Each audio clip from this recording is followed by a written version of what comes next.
देश के पहले हेवी इंजीनियरिंग का कारखाना बिहार में बना, जो अभी आपके यहाँ धुरवा में है। देश का पहला तेल शोधक कारखाना जो है वो बिहार में बना।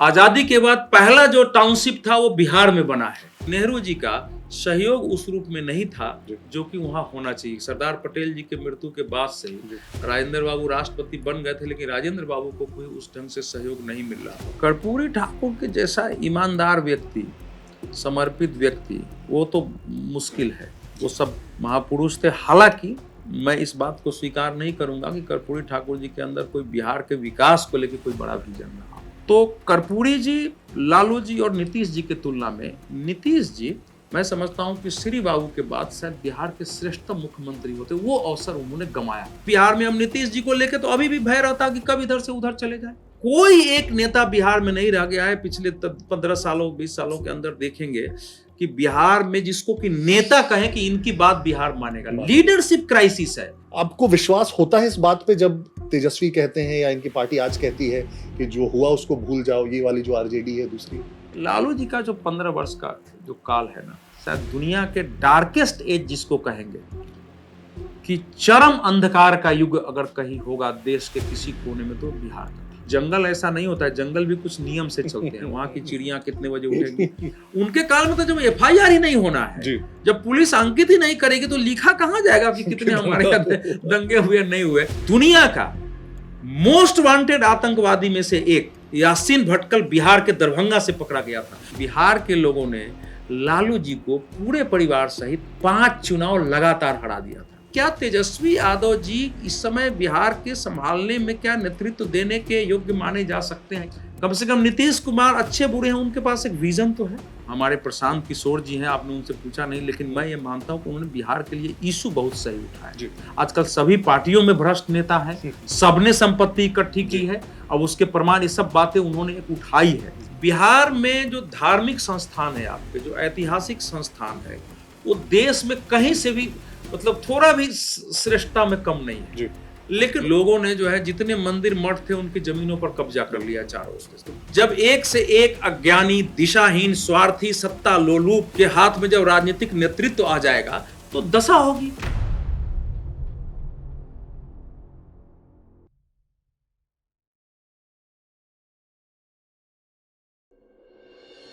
लोकतंत्र में पत्रकारों के विचारों का अपना एक विशिष्ट महत्व रहता है, खास करके जब पत्रकार साथ ही साथ एक सोशल एक्टिविस्ट हो, साथ ही साथ जब उनका पत्रकार्य जो पूरी उनकी जर्नी हो बहुत लंबी हो, गहराई हो जानकारियों की और विविधता भी हो विषयों की, तब उनके विचारों का महत्व और बढ़ जाता है।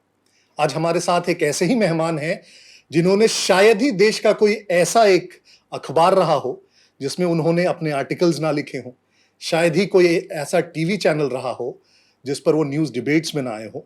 आज हमारे साथ ऐसे ही एक पत्रकार, सोशल एक्टिविस्ट श्री अवधेश जी हैं। सर, आपका बहुत बहुत स्वागत। बहुत बहुत धन्यवाद मृत्युंजय जी। और कमरे के पीछे बैठे हुए आपके साथियों को भी, इन्होंने बहुत परिश्रम किया है यहाँ हमारे छोटे से कमरे को एक स्टूडियो में परिणत करने का। ये इसलिए बोल रहा हूँ कि आपके दर्शकों को, श्रोताओं को पता चले कि केवल बैठ के बातचीत नहीं होती है, इसके पीछे बहुत परिश्रम होता है।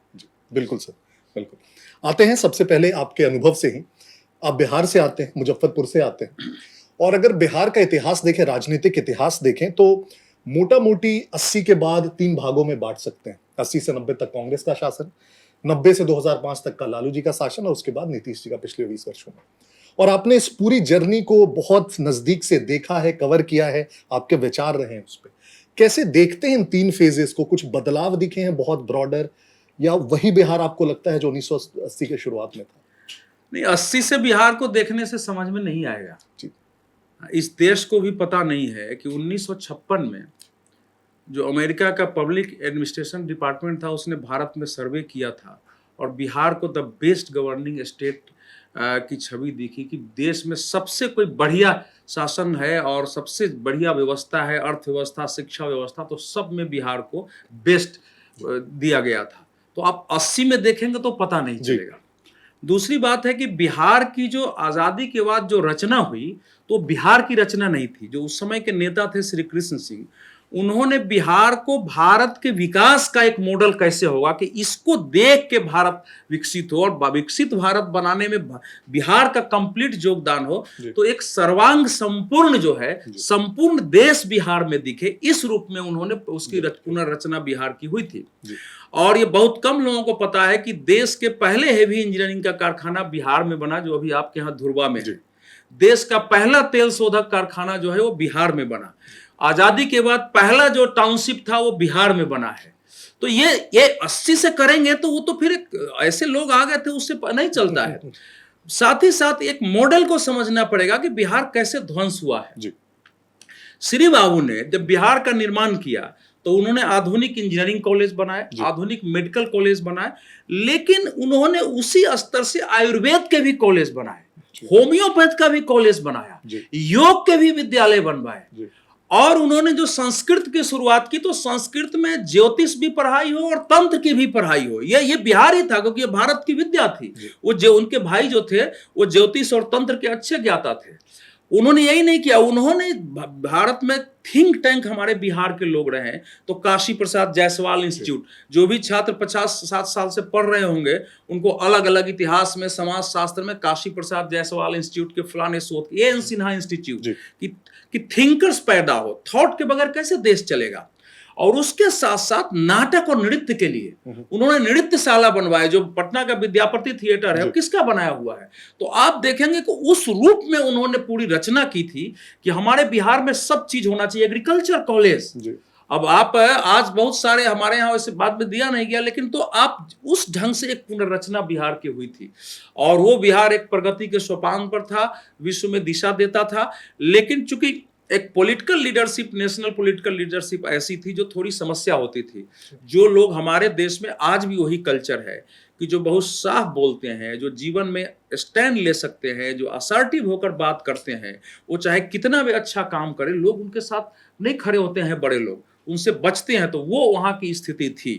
तो इसलिए आप अगर 80 के दशक से देखेंगे ना, तो फिर वो नहीं देखेंगे जो बिहार में कैसे उसका पतन होता गया है अपने यहाँ। द बेस्ट गवर्निंग स्टेट, जो पूरे देश का एक मॉडल बनना था, वो बिहार ध्वंसावशेष में परिणत हुआ है। तो उसकी एक लंबी यात्रा है। उस पर केवल मैं एक सूत्र रूप में आपके दर्शकों के सामने रखा हूं कि इसको हमारे लोगों को जानना चाहिए। क्योंकि आप ध्यान रखिए कि बिहार का इतिहास, इसलिए बिहार पूर्वी उत्तर प्रदेश थोड़ा इधर मेरठ लगा के, और जो बुंदेलखंड का इलाका है थोड़ा बंगाल का इलाका, जब 1857 की क्रांति हुई तो सबसे ज्यादा जागरूकता यही थी। बिल्कुल।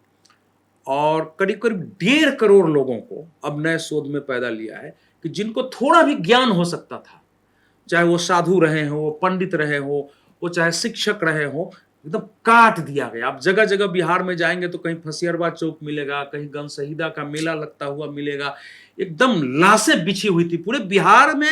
बंगाल के आधा पार्ट में, पूर्वी उत्तर प्रदेश में कोशिश ये थी कि एक भी ज्ञानी व्यक्ति न रहे यहाँ, तो वहां से उस स्टेट को खड़ा होना था। उसमें जो लोग बचे थे वहां से वो स्टेट खड़ा हुआ है। और जो अंग्रेजों ने अस्थाई बंदोबस्ती लागू की, जमीन हमारे यहाँ पूरा जमीन का कोई ऐसी मिल्कियत हमारे यहाँ होती नहीं थी, तो अंग्रेजों ने जब परमानेंट सेटलमेंट, अस्थाई बंदोबस्ती लागू किया तो बिहार बंगाल को ही केंद्र में रखा था। उस समय बिहार और बंगाल एक ही प्रांत होते थे। बिहार का इस समय जो बिहार बंगाल और उड़ीसा तीनों एक ही प्रांत थे। तो वहां का जमींदारी सिस्टम की शुरुआत अंग्रेजों ने वहीं से की। यहाँ ज्यादा विद्रोह की स्थिति है, बाकी जगह बाद में हुआ है। तो बिहार को जब वहां से समझेंगे कि जब एक से एक अज्ञानी, दिशाहीन, स्वार्थी, सत्ता लोलुप, लंपट जब के हाथ में जब राजनीतिक नेतृत्व आ जाएगा तो दशा होगी। तो वो जो, जैसे बिहार को आप 80 में जब आते हैं तो जैसे वो गजानन माधव मुक्तिबोध ने लिखा है ना कि वो मेरे आदर्शवादी मन, वो मेरे सिद्धांतवादी मन, अब तक क्या किया, जीवन क्या जिया, मर गया देश, अरे जीवित रह गए तुम, अब तक क्या किया जीवित, अब तक क्या किया, जीवन के जिया। वो हालत हमारी बिहार की हुई है। जी जी जी। और आर्थिक के साथ साथ अगर मैं उसमें जोड़ सकूं सर, तो बिहार सामाजिक मुद्दों में भी एक अग्रणी राज्य रहा। सबसे पहला राज्य बना जिसने जमींदारी उन्मूलन किया। समाजवाद आंदोलन का भी अगर केंद्र बोले तो बिहार, यूपी, उत्तर प्रदेश, उसी को आप रख सकते हैं। विनोबा भावे का भूदान आंदोलन वहीं से शुरू हुआ। जेपी का संपूर्ण क्रांति आंदोलन केंद्र वहीं रहा। तो इतने सारे सामाजिक आंदोलन, आर्थिक एक तरह से आप कहिए मॉडल के रूप में विकसित होने का एक एक शुरुआत हुई, उसके बाद भी आपको लगता है कि किस फेज में हम लोग कहां पिछड़ गए कि आज इस स्थिति में आ गए? नहीं, इसको दूसरे रूप में लेना पड़ेगा। एक तो जयप्रकाश जी का संपूर्ण क्रांति आंदोलन की उन्होंने शुरुआत नहीं की थी। जयप्रकाश जी का पूरा समय 1950 के बाद सर्वोदय, ग्राम स्वराज, भूदान, ग्राम दान में लगा था। जब ये मूवमेंट गुजरात में शुरू हुआ था, गुजरात से बिहार में आया, बिहार केंद्र हो गया था उसका, तो पहले लोग विनोबा भावे के पास गए थे कि आप इसका नेतृत्व संभालिए छात्रों ने। उन्होंने इनकार कर दिया। तब लोग जेपी के पास जाए। आप जाएंगे ना, जो कदम कुआं है तो वहाँ कांग्रेस मैदान है, उसके आगे चरखा समिति का दफ्तर है। चरखा समिति में ही वो रहते थे। तो वो उस समय भी सर्वोदय के लोगों की संख्या, मीटिंग होती 20-25 लोग होते थे, ऐसा नहीं कोई बड़ी संख्या थी। लेकिन जयप्रकाश जी का चूंकि आजादी के आंदोलन के दौरान की एक वो शक्ति थे, और 1971 में बांग्लादेश के जब लड़ाई हुई थी तो इंदिरा जी ने उनको वो भेज दिया था कि आप दुनिया भर में समाजवादियों के बीच जाइए, और उसमें उन्होंने काम किया था। तो उनकी एक प्रतिष्ठा जो है देश और दुनिया में थी, तो उनसे किया गया था। तो वहां से संपूर्ण क्रांति तो बाद में उन्होंने नारा दिया था, जो भाषण हुआ था गांधी मैदान में, तो वहां से दिया था। देखिए मूवमेंट का मतलब क्या है कि एक आपके अंदर परिवर्तन का एक स्वाभाविक भाव। जी। हाँ, विद्रोह का मतलब कोई नष्ट करने वाला विद्रोह नहीं। जी। भाई नक्सली मूवमेंट भी आपके थोड़े पड़ोस से ही शुरू हुआ था, बंगाल से हुआ था, फिर बिहार में आया सबसे पहला मुसहरी में नक्सली, जहां जयप्रकाश जी 1971 से हुआ रहने लगे थे, तो वो हुआ था। तो ये जो आप मूवमेंट दिखाई देता है कि जमींदारी उन्मूलन, सामाजिक बात की, तो ये भी देश को जाना चाहिए कि काशी विश्वनाथ में दलितों का प्रवेश बाद में हुआ है, 1955 में हुआ है। देवघर में दलितों का प्रवेश सबसे पहले हुआ, श्री बाबू आंदोलन करने वाले थे, घुसाने वाले। और जो स्वामी सहजानंद सरस्वती थे तो भूमिहार थे। और जो वो हालांकि वो कर्मकांड के पक्ष में थे कि भूमिहार कर्मकांड कराए, बहुत सारे पुस्तकें उन्होंने उस पर लिखी।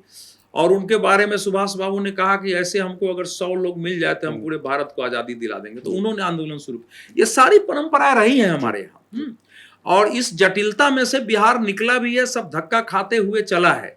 लेकिन देश की परिस्थिति, दुनिया की परिस्थिति का भी असर होता है बिहार के लोगों पर। तो वो अगर उस समय की परिस्थिति आप देखेंगे कि जो दुनिया भर में एक कम्युनिस्टों का मूवमेंट हुआ है, दुनिया भर का सोशलिस्ट मूवमेंट था, अलग अलग देश आजाद हो रहे थे, और बिहार के, उड़ीसा के, बंगाल के लोग तो इंडोनेशिया की लड़ाई में शामिल थे कि उनकी मुक्ति की लड़ाई में शामिल हो, सब लोग लड़े हुए थे। तो एक समागम का केंद्र होता था। तो ये सारा होते हुए भी हमारे यहाँ जो 3-4 चीजें थी जिसमें दोष उत्पन्न होने शुरू हुए। पहला यह था कि ऐसे जो परंपरागत रूप से बिहार में कांग्रेस पार्टी ने उन नेताओं को खड़ा नहीं होने दिया जिनका कि केंद्र के साथ उस ढंग से तादाद नहीं था। बहुत पहले मुझे याद है 90-91 में हमने एक आर्टिकल लिखा था साप्ताहिक हिंदुस्तान में कि केंद्र ने बिहार को कैसे पीछे रखा और कैसे योजना वगैरह में उसको।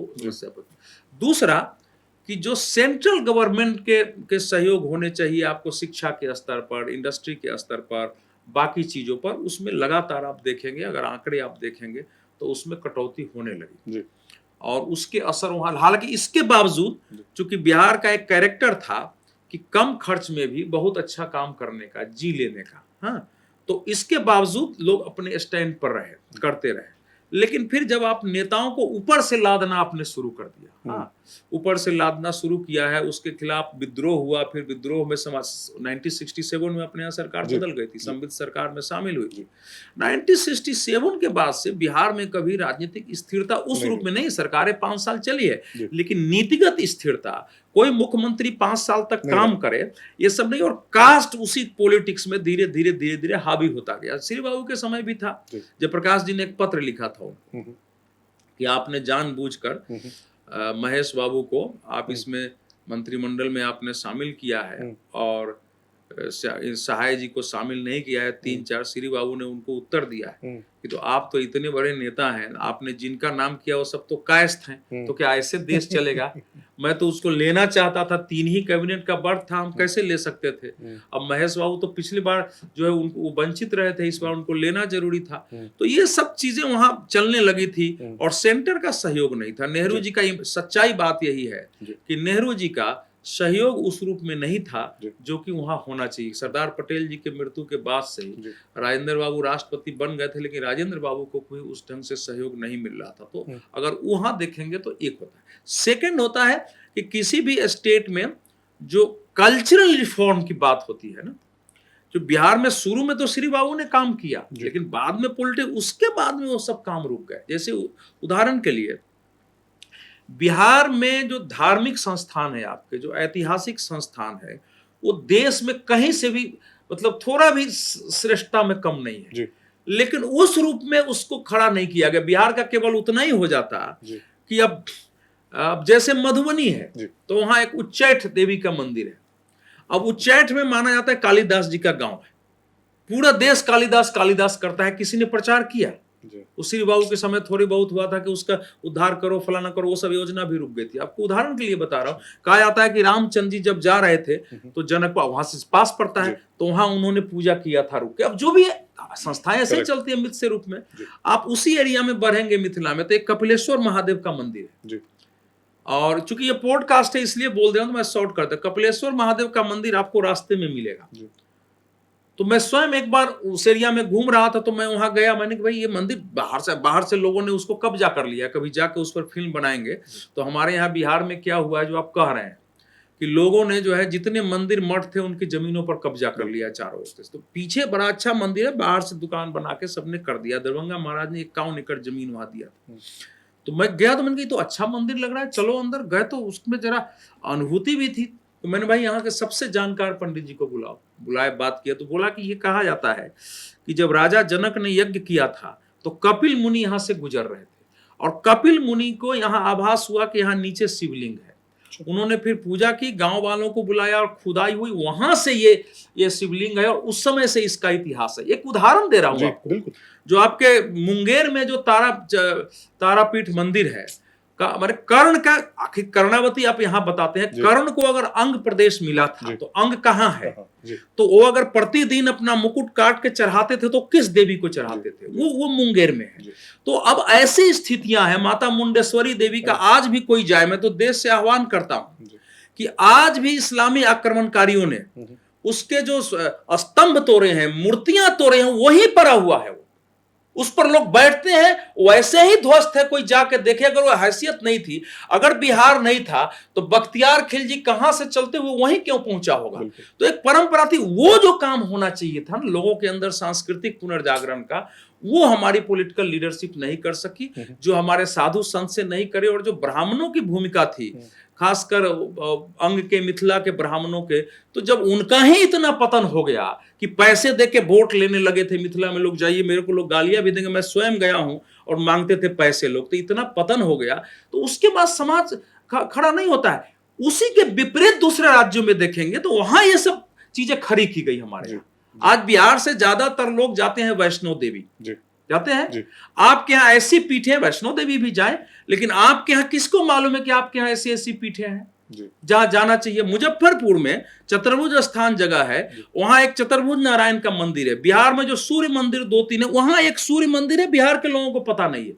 भगवान विष्णु भगवान का एक मंदिर है। तो ये सब जो केंद्र थे, इनको विकसित किया जाता तो बिहार को जरूरत नहीं पड़ती। और लास्ट आपको बता रहा हूं, आप मुंगेर जाएंगे तो मुंगेर में एक जगह है, वहां वो कुएं से आज भी गर्म पानी निकलता है। वहां चापाकल चलाएंगे तो उसमें गर्म पानी है, लेकिन अभी एक इंजीनियर ने पता चला, उसको सिविल इंजीनियर ने उसमें गड़बड़ कर दिया, तो कुएं का पानी नॉर्मल हो गया, लेकिन तो उसको ठीक कराया जाए, लेकिन आज भी उसमें से गर्म पानी उसमें से आ रहा है, जो बाहर जो उसमें, जिसको हमारे यहाँ चापाकल बोलते हैं। और कहा जाता है कि राम जी और सीता जी इस वाटिका में थे। ऐसे ही, जिसको हम मिथ कहते हैं ना, ऐसे ही चीजें होती है। तो इन सब चीजों के नहीं करने के कारण श्री बाबू का इस पर ध्यान था कि अच्छे कर्मकांडी पैदा हो, अच्छे हमारे यहाँ पहलवान पैदा हो, अच्छे गायक पैदा हो, अच्छे सिद्ध पुरुष पैदा हो, इंजीनियर पैदा हो। इंजीनियरिंग के पढ़ाई में बिहार में समाज शास्त्र भी एक विषय होता था कि अगर हमारे बच्चे समाज शास्त्र नहीं जानेंगे तो काम कैसे करेंगे। तो वहां से अगर आप देखेंगे तो आज आप तुलना कर सकेंगे कि क्या स्थिति पैदा हो गई है बिहार की। आपने 67 के बाद की अस्थिरता की बात की सर, और उसी समय करीब करीब एक तरह से आप देखेंगे तो भारत में जो पूरा समाजवादी आंदोलन था वो जोर पकड़ रहा था। 67 पहले चुनाव थे जब कांग्रेस 8 राज्यों में चुनाव हार गई और बिहार भी उनमें से एक था। उसके बाद जितनी भी सरकारें आई बिहार में, चाहे वो समाजवादी पार्टियां रही हो या फिर कांग्रेस भी रहा हो, 70 में तो एक तरह से लग रहा था कंपटीशन है कि कौन ज्यादा समाजवादी है। तो उसके बाद जितनी भी सरकारें रही, क्या आपको लगता है ये जो सोच है जिसमें एक प्रकार से सामाजिक स्तरों पर तो बात की जा रही थी, लेकिन इस प्रकार के आर्थिक पहलुओं पे कोई बात ही नहीं की जा रही है, कल्चरल रिफॉर्म पे कोई बात ही नहीं की जा रही है, आपको दोनों में कनेक्शन लगता है? नहीं, इसको ऐसे नहीं देखना चाहिए। एक तो यह झूठ है कि देश में केवल समाजवादी आंदोलन थे। भारत में एक बड़े सांस्कृतिक पुनर्जागरण का आंदोलन लंबे समय से रहा है, और डॉक्टर राम मनोहर लोहिया उस रूप में समाजवादी नहीं थे, वो रामायण मेला लगाते थे। हाँ, समाजवादियों में जो एक अजीब किस्म के लेफ्ट आइडिया आ गए वो अलग पक्ष का जी। था। हाँ, हमारे यहाँ के हमारे यहाँ के डेमोक्रेटिक सोशलिज्म। जो बिहार के कम्युनिस्ट थे ना, वो सब भी ज्यादा धार्मिक लोग भी कम्युनिस्ट होते थे, वो उस रूप में परंपरा नहीं थी। ये एक तो ये झूठ है कि केवल समाजवादी आंदोलन के कारण ही 67 हुआ। 1964 में पंडित दीनदयाल उपाध्याय और डॉक्टर राम मनोहर लोहिया के नेतृत्व में एक महासंघ बना था। तो आप जनसंघ को निकाल देंगे उसमें से और कहेंगे कि केवल समाजवादियों ने पूरे देश में, तो हर जगह जनसंघ की सीटें थी, बिहार में सीटें थी और कम सीट थोड़े थी। तो इसलिए उस रूप का आंदोलन नहीं था। कांग्रेस के विरुद्ध एक विद्रोह का भाव था, क्योंकि परिवारवाद, भ्रष्टाचार, राजनीति का अपराधीकरण और मतलब भारत नष्ट हो जाए, पूरी दुनिया हमारा है, चीनू अरब हमारा, हिंदुस्तान हमारा, एक मजाक बन गया था नेहरू जी के समय में, वो चलने लगा था। और उस रूप में तो एक विद्रोह, असंतोष था।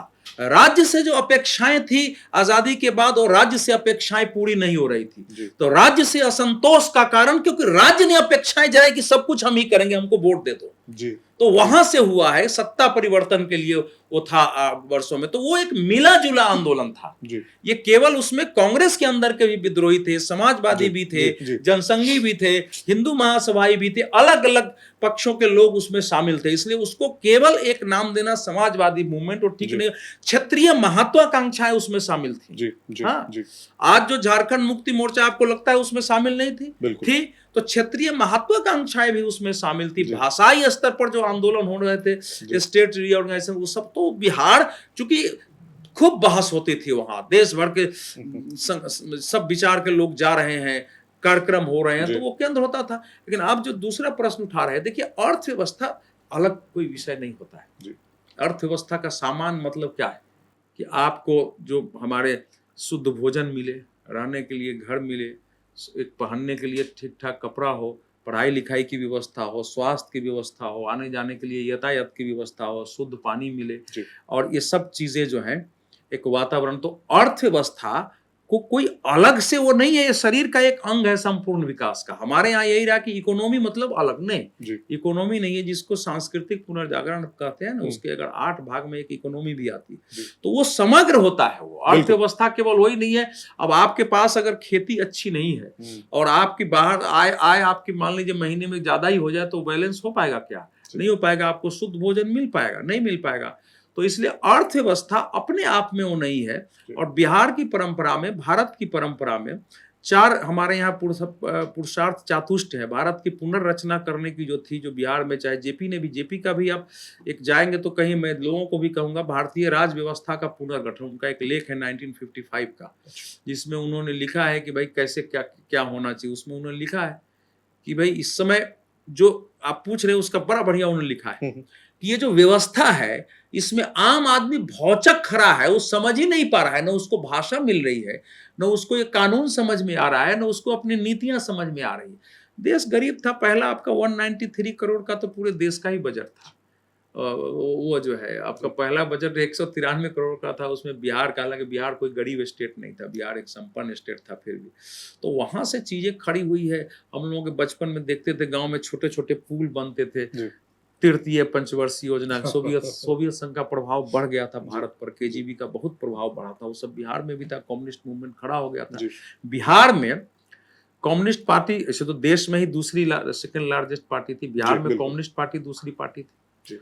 तो जनसंघ, कम्युनिस्ट पार्टी, समाजवादी पार्टी, कांग्रेस के विद्रोही, ऐसे काफी जो है ना वो चीजें थी, और पार्टियां और टूटती रहती थी। आपके यहाँ तो पटना में आज भी जनशक्ति कार्यालय, एक डेली अखबार निकलता था, कम्युनिस्ट पार्टी का डेली अखबार बिहार से ही था। आप सोचिए कितना बड़ा केंद्र रहा होगा।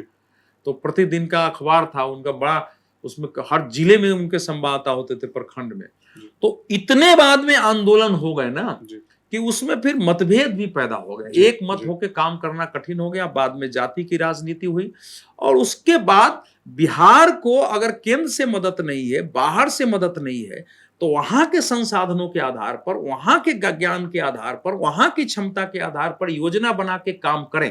जी। वहां के तीर्थ स्थल को विकसित करें, वहां की खेती जो है वो कैसे विकसित हो और जी। खेती आधारित उद्योग पर काम हो, उसकी बजाय ना हो मतलब इस पर ध्यान जाने लगा कि केंद्र से पैसा ले आओ। ये लड़ाई होती थी कि हमारी रॉयल्टी, और ये बात सही है कि उस समय बिहार था तो आपका सारे कोयला के खदान जो है बिहार में है और रॉयल्टी बिहार को उस रूप में मिलती नहीं थी, तो लोग उस सब चीज से लड़ने लगे। फिर नक्सली मूवमेंट शुरू हो गया आपके यहाँ, तो ये मूवमेंट्स ने भी योगदान किया है और फिर ऊपर से नेता लादे जाने लगे, अनेक इसके कारण हो गए। ये एक कोई कारण नहीं है, लेकिन कुल मिला के इतना ही था कि बिहार को दिशा देने वाले नेताओं की मृत्यु के बाद बड़े कद के लोग हमारे यहाँ उपस्थित नहीं थे, जो बीच का कुछ रास्ता निकाले, केंद्र के साथ समायोजन करे। जयप्रकाश जी ने एक दो कोशिश की, मुजफ्फरपुर विकास मंडल बनाया एक उस क्षेत्र के विकास के लिए। मुसहरी में वो तो जापान जर्मनी सबसे पैसे लाए, उस समय नए नए मशीन लाए कि यहाँ से बने, लेकिन वो सब काम आगे नहीं बढ़ा। अब जैसे जैसे नेता हो गए, अब उन सब का नाम लेना, हमारे सब पूर्वज है, जिस प्रकार के भाषण होते थे उसमें कहाँ से पैदा हो गई। जी। और याद है 1982 में, मुझे लगता है सर अगर गलत नहीं हो तो, जगन्नाथ मिश्र जी ने ये बात उठाई थी रॉयल्टी की, और उसके बाद ही इंदिरा गांधी जी ने उनको हटाकर फिर दूसरे मुख्यमंत्री बनाया और उन 10 वर्षों में 6 मुख्यमंत्री बदले गए। जगन्नाथ मिश्र जी फिर फाइनली वापस है। अगर इधर से भी देखे, जो समाजवादी धड़ा बोले, चाहे विपक्ष का धड़ा बोले, एंटी कांग्रेस धड़ा बोले, तो अंतिम 3 जो बड़े नेता अगर हम देख सकते हैं तो कर्पूरी जी, उसके बाद लालू जी, नीतीश जी। तीनों खुद को समाजवादी ही बोलते हैं किसी ना किसी प्रकार से, लेकिन तीनों के वर्किंग स्टाइल में भी बहुत सारे अंतरें हम देख पाते हैं। सर, आपको अगर इन तीनों के वर्किंग स्टाइल को कंपेयर करना हो, कर्पूरी जी, लालू जी और नीतीश जी को, तो किस प्रकार से करेंगे? नहीं, कंपेयर तो ठीक नहीं होगा, क्योंकि कर्पूरी ठाकुर तो, मैं तो उनकी गाड़ी पर कम उम्र थी, मैं उनके साथ बैठा भी हूँ। अच्छा। हमारे गांव में भी भाषण देने आए थे, तो हाँ, मिला भी हूँ। बड़ा दुखद मृत्यु उनकी हुई थी, बहुत कम उम्र में गुजर गए थे। कर्पूरी ठाकुर के जैसा ईमानदार व्यक्ति, समर्पित व्यक्ति, वो तो मुश्किल है। वो सब महापुरुष थे। हालांकि मैं इस बात को स्वीकार नहीं करूंगा कि कर्पूरी ठाकुर जी के अंदर कोई बिहार के विकास को लेकर कोई बड़ा विजन रहा। वो ठीक बात, वो अच्छा नहीं होगा ये मान लेना कि उनको वो एक असंतोष जो होता था, जो समाज में जिनको अगड़े पिछड़े कहते थे, तो समाजवाद की उस धारा में जो पिछड़े को लेकर असंतोष था, हालांकि उनका कोई अगड़ी जातियों से वैर नहीं था, उन सबके साथ काम करते थे। और उस समय समाजवाद के बड़े बड़े नेता, जिनको आज अगड़ी, जहां मैं अगड़ी और पिछड़े नहीं मानता हूं, लेकिन जो जातियां थी, तो वहां से उठे थे, गरीबी से थे। उनको मालूम था कि आवाज तो बच्चे सबको जाता नहीं मालूम है। जब उनकी तस्वीर मुख्यमंत्री बनने के बाद, जब वो एक मुजफ्फरपुर के ही पत्रकार थे, तो वो गए थे उनका कवर, देखा कि उनकी जो है मतलब घर में उनकी माँ या वो सब जांता पीस रही है। पहले आटा पीसा जाता तो उसको जांता बोलते थे, और उससे पीस रही है, फिर उससे आटा निकल रहा है। और उस प्रकार से उनका व्यक्तिगत जीवन उनका बहुत ईमानदारी का था, जीवन में लोकतांत्रिकता थी, संघर्ष किया था। बाकी इनके बारे में वैसा नहीं कहा जा सकता है। अब लालू जी अगर समाजवाद थे, फिर तो देखिए लालू जी का जो 15 वर्ष का जो काल है ना, शायद दुनिया के डार्केस्ट एज जिसको कहेंगे, कि चरम अंधकार का युग अगर कहीं होगा देश के किसी कोने में, तो बिहार का था। वो दौर तो मैं समझता हूं कि हम लोगों के दुश्मन देशों को कोई न दिखाए। व्यक्तिगत रूप से मेरा सम्मान है उनसे। वो 74 के मूवमेंट के बड़े नेता थे, छात्र नेता थे वो भी, लेकिन उन्होंने वो कुछ उसको आप व्याख्या नहीं कर सकते कि वो कैसा शासन था। मतलब काम न करना ही, कुछ न करना ही मतलब काम करना हो गया था, कुछ करना ही नहीं है। और इसीलिए जैसे बिहार में सड़कें थी, पटना से आप रांची आप 8-9 घंटे में जा सकते थे। आज की सड़कें नहीं थी, लेकिन काम चलाऊ सड़क सब जगह थी। जब सड़क की मरम्मत ही नहीं हुई, जो पक्की सड़कें हैं, तो क्या हो जाएगा? फिर उस पर तो चलना भी मुश्किल होता है। पटना से मुजफ्फरपुर का रास्ता कच्ची सड़क जो हो गई, पहले कच्ची सड़कें जो है तो मिट्टी भर के आप चला सकते हैं, लेकिन ईंट पत्थर से बने हुए सड़कें अगर टूट जाएंगी तो क्या हालत होगी। बिहार की वही हालत थी कि अगर आपको, मैं दिल्ली से कई बार किसी की शादी में जाना होता था, 25-30 किलोमीटर जाना है तो हम लोग 4-5 घंटे 6 घंटे पहले चल देते गाड़ी से। गाड़ी इस प्रकार से, मैं इससे हाथ चले, ये मैं ऐसे नहीं कर रहा हूँ, गाड़ी ऐसे चलती थी धीरे धीरे धीरे। और मान लीजिए अगर रास्ते में गाड़ी पंक्चर होगी, कुछ होगी, तो कोई मिलने वाला भी नहीं है, अंधकार का समय था। मतलब ये तो उसकी तो तुलना ही नहीं की जा सकती है उस एज की। कोई भी सभ्य आदमी समाज में उसका अपने सभ्यता को बचाए हुए रहना बड़ा मुश्किल हो गया। और जातीय उन्माद इस ढंग से बढ़ा, उसमें सभी का दोष है। मैंने उस समय भी 1-2 आर्टिकल लिखे थे, कुछ प्रस्ताव सवर्ण समाज के लिए, आरक्षण के विरोध में आंदोलन चल रहा था, मैंने कहा था ये ठीक नहीं है। और तो दूसरी ओर से भी गलतियां हुई हैं, लेकिन उस गलतियों का उनको समझ में आ गया कि इसी आधार पर वोट मिलेगा। तो वहां से जो है बहुत भयावह परिस्थिति पैदा हुई और आडवाणी जी की रथ यात्रा चल रही थी। हालांकि वो निर्णय यहाँ से था कि भाई रथ यात्रा रोकी जानी चाहिए। उन्होंने अपना वो हीरो बन गए उस समय। फिर उनको लगा कि मैं तो अकेले ही हीरो हूँ, मुसलमानों का वोट हमको मिल ही जाएगा, हमारी जाति है ही है, तो पार्टी तोड़ दो। तो अब ठीक है, वो अकेले हो गए। अब न उन पर जॉर्ज फर्नांडिस का कोई रहा, न शरद यादव का कोई दबाव रहा। जो भी समाजवादी बड़े नेता थे उनका कोई दबाव तो रहा नहीं, निरंकुश हो गए, उसके अनुसार किए। और भ्रष्टाचार शुरू हुआ। फिर वो जब उनको जेल जाने की नौबत आई थी तो उनको अरेस्ट करना कितना कठिन था। AK विश्वास उस समय ऑफिसर थे, और वहां से फोर्स बुलाना पड़ा उनको अरेस्ट करने, जो हालत पैदा हो गई थी। गवर्नर से परमिशन लेना पड़ा। और फिर वो राबड़ी देवी जी मुख्यमंत्री बन गई। तो अब उसमें आप सोचेंगे, वो तो उनसे तो तुलना कर ही नहीं सकते। वो लालू जी का मतलब ही था कि कोई काम नहीं होना। तो एक जो बचा खुचा बिहार था, शिक्षा आपकी समाप्त हो गई, सड़कें समाप्त हो गई, 10,000 5,000 रुपया के लिए लोगों का अपहरण होने लगा। अपहरण सामान्य बात थी। अपहरण ऐसे था जैसे गांव में अभी आपको 5,000 रुपया चाहिए, तो कोई एक शिक्षक है, उसका बच्चा है, उसको उठा के ले जाओ, 5,000 दे दो तो बच्चे को छोड़ देंगे, नहीं छोड़ेंगे। जो व्यापारी होते थे सारे, आपको जैसे मुजफ्फरपुर उत्तर बिहार का सूतापट्टी होता था, चेंबर ऑफ कॉमर्स बहुत बड़ा था, पटना से वो बड़ा केंद्र था वाणिज्य का। और वहां से मुंबई में मिलें होती थी, वहां से बिक्री हो जाती थी, देश भर से भी निर्यात होते थे वहां से। इसीलिए साबरमती एक्सप्रेस जो बाद में जला तो मुजफ्फरपुर से चलाया गया। एक मतलब वहां के मारवाड़ियों को जैसे डर से भगा दिया गया। रेस्टोरेंट में जाके बैठ जा रहे हैं लोग, मुफ्त में खाना खा लेने, पैसा नहीं, रात में भाग गया। एक दीपक होटल था, पटना की हालत तो सही हो गई थी, रेस्टोरेंट सब बंद होने लगे थे जगह जगह। तो वो तो एकदम एक आप कह सकते हैं कि जिसको जंगल राज तो एक कारण पर उसने कह दिया था, क्योंकि जंगल ऐसा नहीं होता है, जंगल भी कुछ नियम से चलते हैं। वहां की चिड़ियां कितने बजे उठेंगी, वो एक डार्केस्ट एज होगा जिसका विश्लेषण, इसलिए उनसे आप तुलना मत करिए। वो तो भयावह परिस्थिति है। बिहार के लोगों की क्षमता थी कि अपने राज्यों को छोड़कर बाहर आकर अपने को छोटे छोटे काम करके स्थापित किया। लोगों ने जिनके पास जमीन होती थी, 10 कट्ठा 15 कट्ठा 1 बीघा जमीन बेच दिया, बच्चे सब हमारे जाके बाहर पढ़े, छोटे छोटे काम करके लोगों ने। तो जो है, और उसमें एक और देखिए, उसमें सुलभ शौचालय की बड़ी भूमिका थी।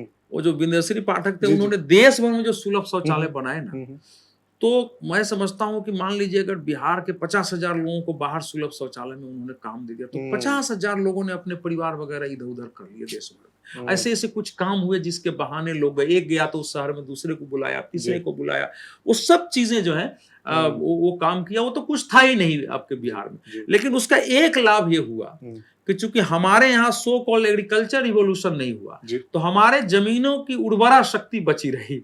उसमें इतने रासायनिक खाद नहीं डाले गए कि आज भी वो उर्वरा शक्ति हमारी बची हुई है। तो एक जिजीविषा से रहा। इसलिए लालू जी का, नीतीश जी जब आए थे तो एक बड़े सपने के साथ आएगा, और 2005 से 10 का उनका काल उन सपनों को पूरा करने वाला काल था। बिहार में ये कुछ होगा ये समझ ही नहीं आती थी। आप दिल्ली में आते तो बस पर अगर किसी से झगड़ा हो रहा है तो कहे बिहारी है क्या, बिहारी एक प्रकार से गाली होता था। जी बिल्कुल। तो वो एक परिवर्तन जो हुआ, हालांकि उसमें हम नीतीश जी को कहते हैं, ये तो भारतीय जनता पार्टी के नेतृत्व की सोच थी कि नीतीश कुमार को नेता बना के भेजा। लाल कृष्ण आडवाणी ने जॉर्ज फर्नांडिस को कहा, उनको जॉर्ज फर्नांडिस साहब को कि नीतीश को दीजिए आप, जी। या नीतीश जी को बिहार भेजिए, जी। और यही जो है नीतीश जी भी कुछ अपना जुगाड़ लगाए होंगे, जी। संबंध बनाने का है, लेकिन ये बना के भेजा गया। जी। तो काम उन्होंने किया, लेकिन जब से नीतीश जी के पास एक विजन था, मैं मानता हूं आज भी एक विजन है। बिहार में बहुत सारे काम जो हुए हैं वो अद्भुत काम है, कुछ काम तो ऐसे है जो विश्व में नहीं हुआ और दुनिया में नहीं हुआ, भारत को तो छोड़ दीजिए, वो लोग गहराई से जाके देखेंगे तब समझ में आएगा। तो बिहार को नीतीश जी ने एक उस स्तर की हताशा निराशा की अब कुछ नहीं हो सकता है, जैसे पूरा स्टेट विषाद में ग्रस्त हो, चारों तरफ एक भय का माहौल हो, बच्चियां हमारी निकल नहीं सकती हो, 5,000 रुपए लेके 5 बजे का चलना कठिन हो, सड़कें बन ही नहीं सकती, अब क्या सड़क होगा, कहीं जो पुल टूटे है तो टूटे ही रहेगी, कुछ नहीं हो सकता है सरकार में। इस भाव से बिहार को बाहर निकाला और वो 2 से 2.5 साल के अंदर उन्होंने निकाला। जो कार्यक्रम सब दिए, जिस तेजी से काम शुरू हुए, रिफॉर्म शुरू हुए, सड़कें बननी शुरू हुई, पुलिस ने थोड़ा ठीक काम करना शुरू किया। बिहार की हालत तो ये थी, आज के लोगों को पता नहीं कि आपको मर्डर करवाना है ना, तो कई बार पुलिस को ही आप हायर कर लीजिए, वो एनकाउंटर करके मार देगी, आपको जरूरत नहीं, पैसा दे दीजिए, मतलब ये भी हालत हो गई थी। तो वहां से उन्होंने निकाला है, तो उनका ये कंट्रीब्यूट। लेकिन जब से उनको यहाँ का जो सेकुलर खेमा है हमारे देश का ना, उसको भाजपा से, राष्ट्रीय स्वयंसेवक संघ से और भारतीय सभ्यता संस्कृति असल सबसे एलर्जी हो, और एक अजीब किस्म का पैथेटिक लेवल पर घृणा है वो। तो उन लोगों ने फिर नीतीश जी को पकड़ा, तोड़ना ही है किसी कि अरे आप तो थर्ड फ्रंट के नेता हो जाएंगे, आप तो सुशासन बाबू हैं। तो 2010 से उनको ये बीमारी पैदा हो गई। जून में उन्होंने पहली बार जो है वहां से वो भारतीय जनता पार्टी के वहां राष्ट्रीय कार्यकारिणी थी, निमंत्रण दिया, भोजन नहीं खिलाया, वहां से एक दौर उन्होंने शुरू किया। नहीं तो आपके पॉडकास्ट देखने वाले इसको ध्यान रखें कि बिहार के लोगों ने लालू जी को पूरे परिवार सहित 5 चुनाव लगातार हरा दिया था। रामविलास पासवान को पूरे परिवार सहित 4 चुनाव लगातार इन दोनों को समाप्त कर दिया था जी। मैंने 18% वोट और 22 सीटें तक लालू जी की पार्टी सिमट गई थी, और मतलब पत्नी, बेटी, बेटा सब हार गए चुनाव, अपने हार गए, सब हार गए थे। तो बिहार के लोगों ने परिवर्तन किया था। तो इसीलिए मैं कह रहा हूं कि ये, लेकिन अब इन्होंने सरकार बचानी थी, लालू जी को ले आए, 2015 से वो पार्टी फिर जिंदा हो गई। भारतीय जनता पार्टी में मोदी जी आए थे तो यहाँ के नेताओं को लग ही नहीं रहा था कि हमको बहुमत मिल जाएगा। मेरे को दिखाई दे रहा था। मैंने सितंबर 2013 में जब हमसे एक टीवी पर पूछा कि आपको लगता है कि क्या भारतीय जनता पार्टी 272 सीटें पार कर लेगी, मैंने कहा 275 क्रॉस भी कर सकती है, क्योंकि नरेंद्र मोदी का जो है इस समय एक तूफान की तरह पूरे उत्तर, पश्चिम और पूर्वी भारत में एक तूफान की तरह है। बड़ी बड़ी अट्टालिकाएं इसमें ध्वस्त हो जाएंगी राजनीति का, इस बार का परिणाम। लेकिन इनको विश्वास नहीं हुआ तो रामविलास जी को ले आए, उनकी भी मरी हुई पार्टी जिंदा हो गई। 6 सीटें मिली, 6 जीत गए हो, पूरे 4 चुनाव हरा दिया था उनको लोगों ने, तो उनको नाश कर दिया था। अब जीवित हो गया। बिहार के लिए वो जो तुलना करेंगे तो दुर्भाग्य ये रहा कि अगर ये सब पार्टियां नहीं होती तो एक अच्छी विपक्ष की पार्टी 1-2 खड़ी होती, कुछ नेता नए पैदा होते, जो ये सामाजिक समीकरण था टूटता, तो वो स्थिति नहीं हो पाई। तो तुलना अगर करेंगे, इसके बावजूद मैं कहता हूं कि नीतीश जी ने जो बिहार के लिए काम किया है, हालांकि जब भारतीय जनता पार्टी के साथ रहे तो बहुत अच्छा काम हुआ है, हाँ, उधर जाने से तो तनाव में भी आ गए ना, तो चेहरा उनका काला दिखने लगा था, लगता था बीमार हो गए हैं, क्योंकि अफसर सब लालू जी के पास जाने लगे, ट्रांसफर वहां से होने लगा, कैबिनेट के मिनिस्टर इनकी बात नहीं मानते थे। बीजेपी तो यस मैन की तरह अपने पार्टनर का केंद्रीय नेतृत्व में कहा है, साथ रहना है तो रहना है, डिसिप्लिन से काम करना है, वैसा उनको वहां मिलता नहीं था, तो भाग गया। तो वो बीच का काल का अगर नहीं होता तो कर्पूरी जी, लालू जी और नीतीश जी की तुलना में नीतीश जी, मैं समझता हूं कि श्री बाबू के बाद शायद बिहार के श्रेष्ठतम मुख्यमंत्री होते। वो अवसर उन्होंने गंवाया, क्योंकि एक डार्क एज से, उस एज से बिहार को निकालना, लोगों में उम्मीद पैदा करना कि आप बिहार में आइए, यहाँ बच्चों की शादी करिए, यहाँ भी कर सकते हैं, ये सब पैदा करना, वो कम बात नहीं। इंडस्ट्रियल समिट लगा था पटना में, हाँ, तो ये सब करना कम बात नहीं है। जी जी बिल्कुल सर। आते हैं तो थोड़ा सा, जैसे लालू जी के जो पूरे कार्यकाल है वो, मतलब उसकी विवेचना तो संभव ही नहीं है। कई बार मैं कहता हूं वो जो भय था उसको सिर्फ महसूस किया जा सकता है, एक्सप्लेन किया ही नहीं जा सकता। लेकिन कई बार आप टीवी डिबेट्स पे भी जाते हैं और एक जो पक्ष रखा जाता है या एक जस्टिफिकेशन दिया जाता है कि सामाजिक न्याय लाना था, समाज बिखरा हुआ था, बहुत सारे वर्ग वंचित थे, तो सामाजिक न्याय की उस लड़ाई में ये कोलैटरल डैमेज था, ये जो भी हुआ, चाहे वो जातीय नरसंहार रहे हो, चाहे वो कानून व्यवस्था ध्वस्त करना हो, तो ये सामाजिक न्याय वाला जो एक नैरेटिव है, और बहुत सारे नए लोग, खास करके सर युवा, जो उस दौर से नहीं गुजरे हैं, उस पीढ़ी को नहीं जानते हैं, पढ़ते हैं, उन्हें लगता है कि हाँ शायद हो सकता है ऐसी भी एक संभावना हो।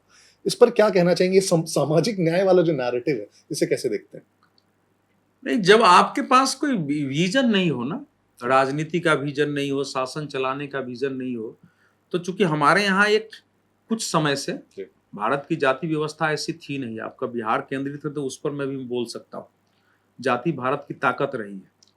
किसी समय कोई एक विकार पैदा हो गया, उसी को अस्थायी मान लिया, लेकिन ये तो था कि समाज में छुआछूत, ये ऊंच नीच, ये जाति तो रही है, उसको उभारना बहुत आसान था उस समय। बिल्कुल, उन्होंने उभारा। हालांकि सच है कि यादव जाति कभी उस रूप में पिछड़ी नहीं रही है, कभी नहीं। यादव जाति को छुआछूत का कभी सामना नहीं करना पड़ रहा है। बिहार में एक भूइया बाबा का पूजा होता है, आज भी होता होगा शायद, तो उसके तो पुरोहित भी यादव ही होते थे, वही आते थे, उन्हीं की पूजा होती थी बहुत सारे। आज भी आप जाएंगे तो कई मंदिरों में तो वो थे नहीं, उसको उन्होंने अपने हिसाब से भुनाया। जब कुछ नहीं करना है तो देखिए सामाजिक न्याय का अर्थ क्या है, जो सोशल जस्टिस, वैसे तो ये वेस्टर्न थियरी है, हमारे यहाँ सामाजिक न्याय का एक ही परिभाषा है, सर्वे भवन्तु सुखिनः सर्वे सन्तु निरामया सर्वे भद्राणि पश्यन्ति। तो आप भद्र बनाएंगे ही नहीं किसी को, आप उभार करके लड़ाएंगे।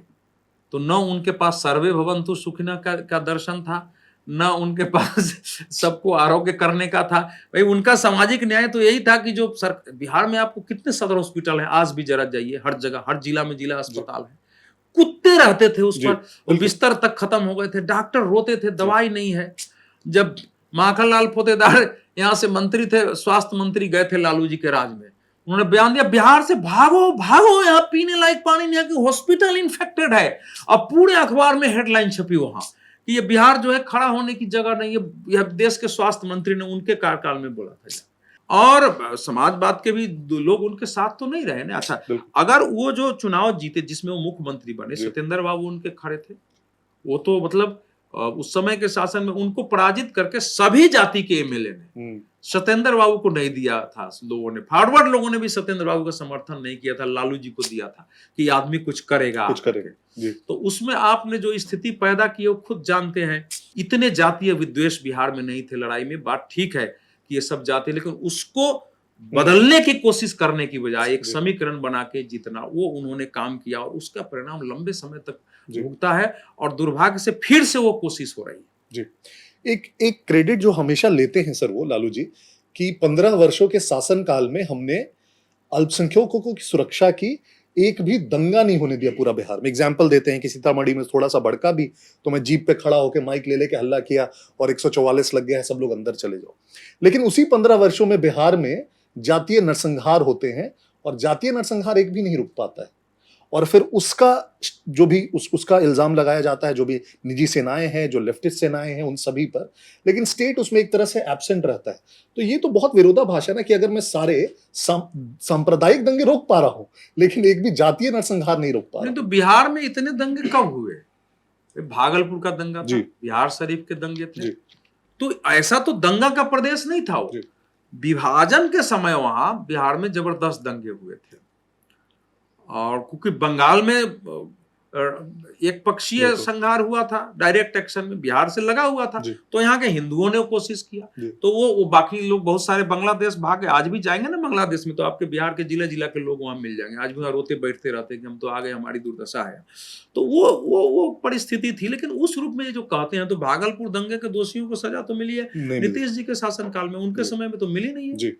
सवाल यह है कि अगर वही कर रहे थे तो दंगे क्यों नहीं हुए हैं? ये तो बिहार के लोगों का उसमें कंट्रीब्यूशन है। हम लोगों के समय बिहार का जो वातावरण था, जो ताजिया होता है, तो नाचने गाले में हिंदू होते थे, मेले में सब हिंदुओं की दुकान होती थी। मैंने मुसलमानों को देखा है कि हम लोगों के यहाँ छठ होता था तो कोई ना कोई मुसलमान का परिवार हम लोगों के यहाँ कुछ पैसे दे जाते कि हमारे लिए भी एक अर्घ चढ़ा दीजिएगा, क्योंकि आखिर वो तो उनको कोई किसी न किसी वंश से चला आ रहा है। तो ऐसा वातावरण था एक दूसरे के मिला हुआ। पर हमारे यहाँ मुसलमान महिलाएं सब साड़ी पहनती थी, चूड़ी सारे वही बेचने आते थे घर में। हाँ, जो मीट मछली मीट खाने वाले जो हिंदू थे वो उन्हीं से मीट लेते थे। हमारे यहाँ एक पता नहीं कहां से ये प्रचलन आ गया था कि होली के दिन मांस मीट बनना है, तो सब काटने वाले मुसलमान होते थे। ऐसी कोई दूरी थी नहीं जो बनाने की कोशिश कर रहे थे। इस प्रकार की अयोध्या का जो मूवमेंट हुआ उसमें भी दंगे कहां हुए बिहार में? ये जो झूठ बोला जा रहा है, गांव गांव में अष्टजाम होते थे, जुलूस निकलते थे, उस मूवमेंट को तो हमने देखा है। तो एक तो निहायत ही झूठ है पहले कि उसके पहले दंगे हुए। भागलपुर का दंगा भी एक शुद्ध क्राइम से शुरू हुआ था।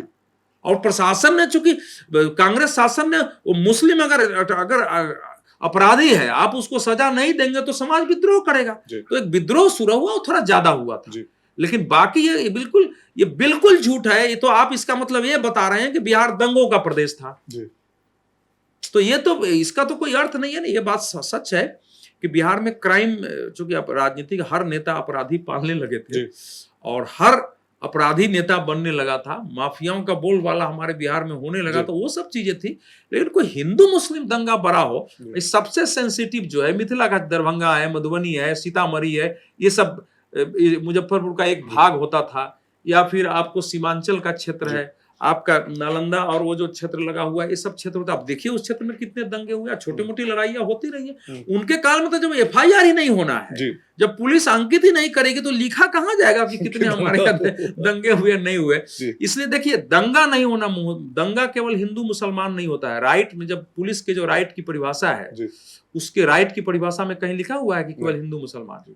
तो जो बिहार में इतने नरसंहार हुए हैं उसको क्या बोलेंगे?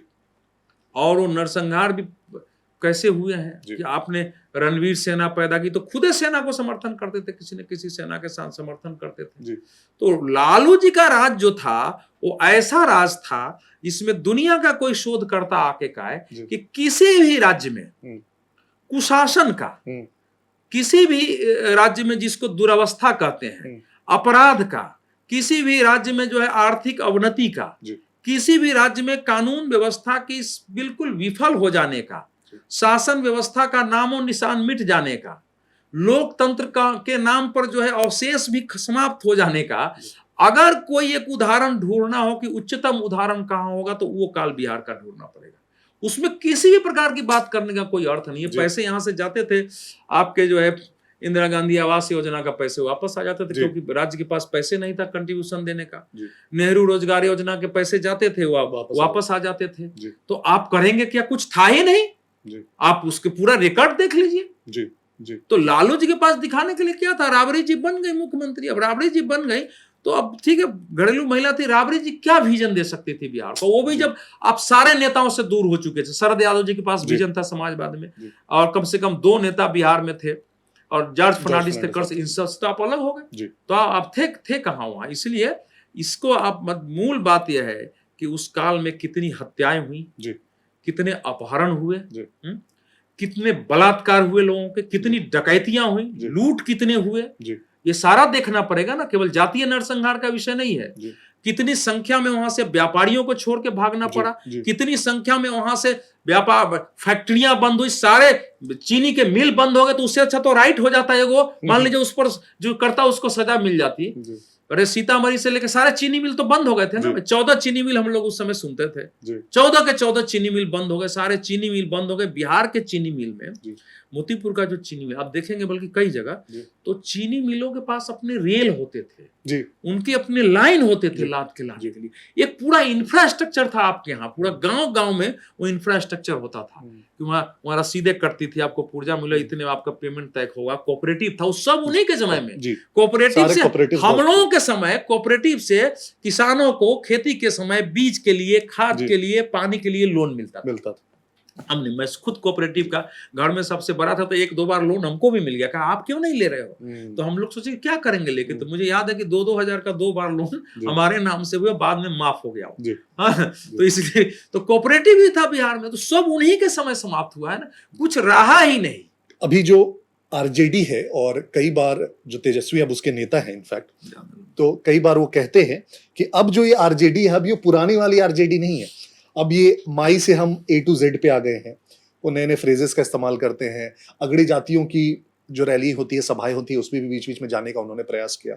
जो अभी की आरजेडी है, एक तरफ तो इस प्रकार की बातें भी कहते हैं, लेकिन उन्हीं के और भी जो नेता हैं, जो दूसरे लेवल के नेता हैं, वो वही सब फ्रेजेस का इस्तेमाल करते हैं जो लालू जी किया करते थे। आपने भी सुना होगा इनफैक्ट, चाहे वो अशोक महतो इस्तेमाल कर रहे हो, मुन्ना यादव इस्तेमाल कर रहे हो। आपको विश्वास होता है इस बात पे जब तेजस्वी कहते हैं या इनकी पार्टी आज कहती है कि जो हुआ उसको भूल जाओ, ये वाली जो आरजेडी है दूसरी है? अब देखिए, कोई ऐसा तो आरजेडी ने अभी तक एक विजन पेश नहीं किया है कि हमारा बिहार का क्या सपना है। और इस समय की आरजेडी तो लालू जी से भी ज्यादा डेंजरस, कुछ जो उनके प्रवक्ता है टीवी पर, अगर आपके पास जैसे मैं सीखा रखता हूं तो खड़ा होकर के सीखा पर टिप्पणी करते हैं, चंदन पर टिप्पणी करते हैं। जी। अब अगर तेजस्वी जी को ये स्वीकार है तो फिर तो बिहार के लोगों को सोचना पड़ेगा कि सीखा रखने वाले लोग, टिक रखने वाले लोग, जो कंठी माला पहनते हैं उनके वाले लोग, जो भगवान की पूजा करने वाले लोग हैं, उनके लिए क्या उस पार्टी में स्थान नहीं है? मैं बाकी तो मैं छोड़ देता हूँ, बाकी चीजें छोड़ दीजिए। अब ये टेलीविजन पर सुनाई नहीं दे रहा है कि उनके प्रवक्ता कैसे बोलते हैं कि आपको, और खुलेआम जाति के आधार पर जो है गालियां देते हैं। भाई, यादव जाति कैसे वंचित जाति में शामिल थी? और जो प्रवक्ता भी है शायद वो कुशवाहा जाति से आते हैं, और 3 जो सबसे संपन्न जाति, किसी बात जाति से रहे, मुझे उनकी जाति से, देखिए हम लोगों ने अपने जीवन में काम किया ना, तो मेरे साथ तो 20-20 वर्ष तक लोगों ने काम किया, मैं उसकी जाति नहीं जानता, नहीं पता जी। हाँ, ऐसे हम लोगों ने अपने जीवन में एक मानक बना के काम किया, कभी जाति के आधार पर सोचा ही नहीं। और आज मैं भी बिहार में जाऊं तो ऐसी कृपा हो गई है लालू जी की, और आज तो और हो गया कि मैं भी एक जाति का मान लिया जाऊंगा। तो मैं तो एक उदाहरण दिया था जिस जाति की बात है। मैं एक बार बिहार में, मैं बहुत बीमार था, 2020-21 मेरे भी जीवन का बहुत डार्केस्ट स्टेज था, 22 में भी वो फेज रहा। तो मैं मुजफ्फरपुर में था, तो वहाँ एक बड़े भूमिहारों में और यादवों के मिलन के लिए एक ब्रह्मर्षि और सम्मेलन, और क्या ब्रह्मर्षि और यदुवंशी सम्मेलन हुआ था मुजफ्फरपुर क्लब में। तो मुझे भी बुलाया गया। तो आपका पॉडकास्ट में उतना लंबा नहीं बोल सकता हूँ, तो मैंने ये कहा कि 2 नेताओं की तुलना कर लीजिए। श्री बाबू की जब मृत्यु हुई तो उनका जब संदूक खोला गया तो उसमें से 24,500 रुपए निकले, उनके कुल जमा। उसमें उन्होंने अपना वसीयत लिखा था कि हमारी अंत्येष्टि और श्राद्ध का कोई खर्च सरकार और पार्टी नहीं करेगी, क्योंकि हमारी जो अस्थाई संपत्ति, जो अचल संपत्ति है, उसके मालिक हमारा परिवार है, इसलिए ये वो करेंगे जी। इसमें से 10,000 रुपया महेश बाबू के बेटी उषा की शादी के लिए जाना चाहिए, क्योंकि उनके पास पैसे नहीं है। 5,000 रुपये जो हमारा नौकर है साचा, जो जीवन भर सेवा के, उसके लिए जाना चाहिए, और बाकी पैसे कांग्रेस के फंड में चला जाना चाहिए, क्योंकि इस पर मेरा कोई अधिकार नहीं। तो मैंने कहा एक नेता वो थे, और एक नेता आपने पैदा किया है। मैं सब आप लोगों से पूछ रहा हूं, मेरा विरोध नहीं है। वो जब आए थे तो क्या थे, और आज उनकी संपत्ति कहां है? तो कम से कम अगर जाति का भी नेता पैदा करते हैं तो एक मानक तो देश दुनिया के सामने रखो कि ये है, अगर हम इस जाति के विरुद्ध में है तो ये हमारा मानक है कि इस रूप में आदमी हमने किया है जी, जी, जी। तो ये तो होना चाहिए ना। तो वो है कि अब आज वो कह रहे हैं तेजस्वी जी, तो क्या, मैं तो ये पूछ रहा हूं, वैसे तो देखिए बिहार में इस समय, बिहार एक नेतृत्व संकट के लंबे समय से दौर में है। आज किसी भी पार्टी में कोई एक, नीतीश जी ने तो अपने उन्होंने छवि और अपनी प्रतिष्ठा उन्होंने मिट्टी में मिला दी, नीतीश जी। तो नहीं तो आज आप देख लीजिए बिहार में हम नीतीश जी को लेकर तो अभी भी भय रहता कि कब इधर से उधर चले जाए। उन्होंने स्वयं ऐसी स्थिति पैदा कर ली है काम करते हुए भी। किसी भी पार्टी में कोई एक नेता बिहार में नहीं रह गया है पिछले 15 सालों 20 सालों के अंदर, देखेंगे कि बिहार में जिसको कि नेता कहें कि इनकी बात बिहार मानेगा। लीडरशिप क्राइसिस है। सभी पार्टियों ने यह काम किया है कि आपने नेतृत्व पनपने नहीं दिया है। और इस बार का जो चुनाव है, देखिए ये जो अभी परिस्थिति जो पैदा हो गई है बिहार की नहीं पूरी दुनिया की, वो वर्तमान नेताओं से अब स्थिति संभालने वाली नहीं है। ये एक नव वामपंथ का एक दौर है, आपका बिहार केंद्रित है। अब जो आंदोलन वगैरह हो रहा है उसमें कुछ नहीं करना है। 8-9 बजे आंदोलन शुरू होता है, 11-12 बजे तक उनको फैसला चाहिए सोशल मीडिया से, नहीं तो अब 1 बजते बजते वो जो चाहेंगे ध्वस्त कर देंगे, जिसको चाहेंगे मारेंगे, पीटेंगे, ले आओ, शाम तक परिवर्तन होना चाहिए। इसको कौन संभालेगा? जो अग्निवीर का आंदोलन हुआ बिहार में जी। 5 मिनट के अंदर बसें जल रही थी, जी। ट्रेन लोग थे, थाने जल रहे हैं, कैबिन जल रहा है जो है स्टेशन मास्टर का, ट्रेन जल रहे हैं। कहां से विपक्ष के नेताओं पर हमले हो रहे हैं जी। और एक भी तेजस्वी यादव विपक्ष के नेता ने उसकी आलोचना नहीं की। जी। किया तो बताइए, आपको लगता है कि जो परिस्थितियां पैदा है, बिहार से अभी 2047 तक देश को गजवाए हिंद करने वालों का केंद्र निकला है आईपीएफ का, फुलवाड़ी से लेकर वहां तक का, उसने कितने लोगों को ट्रेनिंग दे दिया है। जी। आपको लगता है कि बिहार जिस खतरे में है, दुनिया का मोस्ट वांटेड आतंकवादी में से एक यासीन भटकल बिहार के दरभंगा से पकड़ा गया था, वहां की लड़की से शादी करके वो रह रहा था। जी। आप एनआईए के पास जाएंगे तो उसके पास बिहार मॉडल नाम से एक टेररिस्टों का फाइल है, वो उस पर कार्रवाई होती है। आप कैसे ऐसे इन नेताओं से इस समय बचने वाला है? जिस ढंग से आग लगाने की कोशिश हुई है राहुल गांधी जी की यात्रा के दौरान, जो परिस्थिति वहां पैदा की गई है, क्योंकि राहुल गांधी जी की जो पॉलिटिक्स है इसमें, वो अब बिहार की पॉलिटिक्स को, वो जो वर्ल्ड की इस समय पॉलिटिक्स है ना, जिसके पार्ट इस समय राहुल गांधी जी है, उससे जोड़ने की कोशिश हो रही है कि वहां से टूल किट बनेगा, वहां से अभियान चलेगा बिहार केंद्रित, और यहां से एक परिवर्तन की कोशिश होगी। वोट चोर को इतना बड़ा इशू बनाया जाए कि ये हो जाए कि भारत की पूरी सत्ता, उसी से बिहार की पूरी सत्ता ही जो है वो जनता की नहीं बनाई हुई है। तो एक वातावरण बनाने की कोशिश है। कोई भी सरकार बन जाएगी तो ये उसका जो सामना करना पड़ेगा, जो परिस्थितियां देश के सामने है, दुनिया के सामने है। आज देखिए कि यूरोप के अनेक शहर जल रहे हैं आज। जी। एकदम एक प्रधानमंत्री ने बोल दिया, भारत में आज मैं था एक मंच पर, वहां कहा गया कि फिलिस्तीन की आजादी और फिलिस्तीन की मुक्ति का समर्थन होना चाहिए, फिलिस्तीन क्यों नहीं राष्ट्र है। हम लोग फिलिस्तीन राष्ट्र होना ही चाहिए, लेकिन इजराइल को धरती पर रहने का अधिकार नहीं होना चाहिए। और वो सबका जो रिपरकशन आपके बिहार में है और बाकी जगह है, उसको कौन बचाएगा?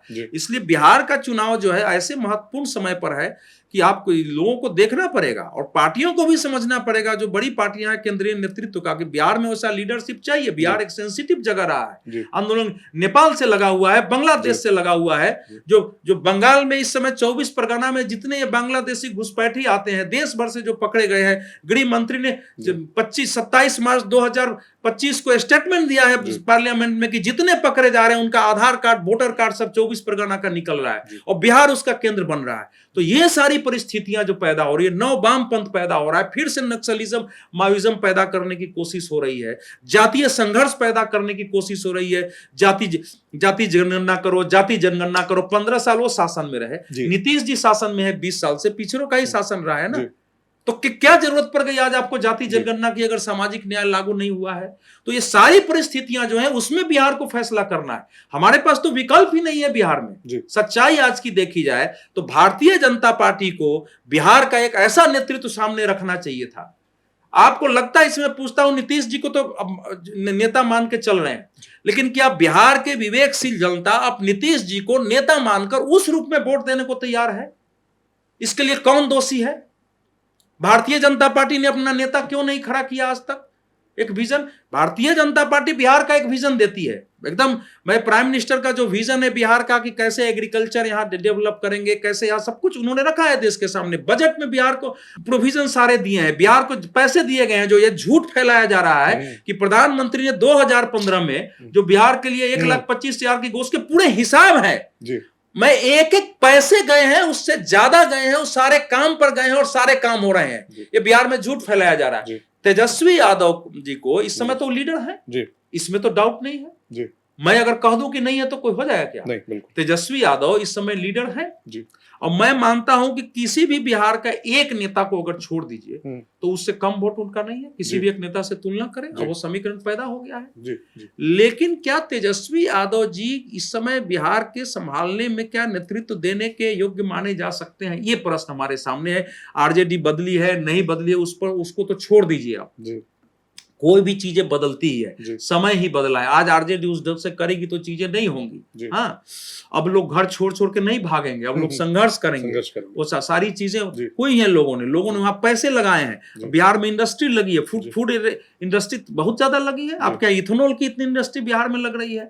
अभी हमको एक इंडस्ट्रियलिस्ट मिले थे, वो बोले कि बक्सर में मैं एक शुगर मिल लगा रहा हूँ, जिसमें वो जो उसका भूसा होता है ना, वो हमारे यहाँ नहीं था, उससे जो तेल निकाला जाता है उसका मैं लगाने जा रहा हूँ। ऐसे ऐसे चीजें हो रही है। तो तेजस्वी जी के पास क्या विजन है? कम से कम नीतीश कुमार अच्छे बुरे हैं, उनके पास एक विजन तो है कम से कम भारतीय जनता पार्टी के 2-3 नेता ऐसे हैं जिनके पास थोड़ा बहुत विजन है, जो एक इस समय बिहार को एक उत्तरदायित्व वाला गंभीर नेता, जिम्मेवार नेता चाहिए, जो जिम्मेवारी से बात करे। जी। हाँ, वो ज्यादा जो जिम्मेवारी से लोगों को दिशा दे, लोगों को प्रेरित करे काम करने के लिए, लोगों को इस हिंसा वाले आंदोलन से दूर रखने में सक्षम अगर हो जाए तो प्रशासन जिसकी बात माने, प्रशासन जाति के आधार पर नहीं बटे, ये लोग तो जाति के आधार पर बांट देंगे समाज को। और सभी जातियों को जाति से ऊपर उठ के वोट देने की कोशिश करनी चाहिए, और लोगों ने किया था। तो देश का दुर्भाग्य है, अगर 2014 के चुनाव में आपसे पूछ रहा हूं कि लालू जी सारी सीटें हार गए तो कहां एमवाई समीकरण था? बिल्कुल। मधुबनी की सीट क्यों नहीं जीत जाते हैं वो? वहां तो एमवाई समीकरण है ना। बीसपी से चंद्रभूषण शर्मा बचौल जीतते हैं, वहां तो जीतना चाहिए, क्यों कैसे जीत रहे हैं वो? तो इसलिए ऐसा नहीं है कि यादव लोग को बारे में कहा जाता है कि सब कुछ उधर ही है, एक वातावरण बनाया जाता है। उनको भी 2010 के चुनाव में हमने देखा था कि कैसे यादव लोग भी, मैंने खुद देखा था कि नीतीश जी के पक्ष में वोट दिए थे। तो ये प्रश्न नहीं है। इस समय बिहार की कोई भी पार्टी हमारे आपके कसौटी पर खरी नहीं उतरेगी। आरजेडी का अतीत जो है वो डरावना रहा है बिहार की दृष्टि से, जातीय आधार पर जो लोग भी कहे। अब जातीय सीमाओं से लोग बाहर उठे हैं। अब मैं देखा हूं, मैंने अपने गांव में देखा हूं, हमारे यहाँ जो वाल्मीकि कहे जाते हैं, जो अपने यहाँ कई बार जाते हैं, वो शब्द थोड़ा आजकल प्रयोग लोग नहीं करते हैं, तो इसलिए जो रविदास हैं, मैंने देखा है कि भूमिहार ब्राह्मण के लोग उनके दरवाजे पर बैठ के और नाश्ता कर रहे हैं। ये चेंजेस लाया है लोगों ने, मैंने अपने ही गांव में जाके देखा है। तो ये सब चीजें परिणत हुई, इसको वापस ले जाने की कोशिश आरजेडी कर रही है, उनके नेता लोग कर रहे हैं कि भैया रामायण जला दो, इसमें कुछ नहीं है। जो नेता सब बोल रहे हैं, उस पर अगर तेजस्वी यादव बयान देते, अगर उनकी पार्टी बदली है तो उनको कम से कम इस बात का उत्तर देना चाहिए कि उनके जो लोग बैठ करके किसी भी कास्ट को, मतलब कास्ट के आधार पर जो उन पर हमले कर रहे हैं, क्या उनकी पार्टी इससे सहमत है? ये इस समय एक बड़ा प्रश्न है, और ये प्रश्न का उत्तर तेजस्वी जी उनके प्रवक्ता को देना चाहिए। युवा है, मैं नहीं मानता हूं कि किसी के लिए डिग्री होना पर्याप्त है।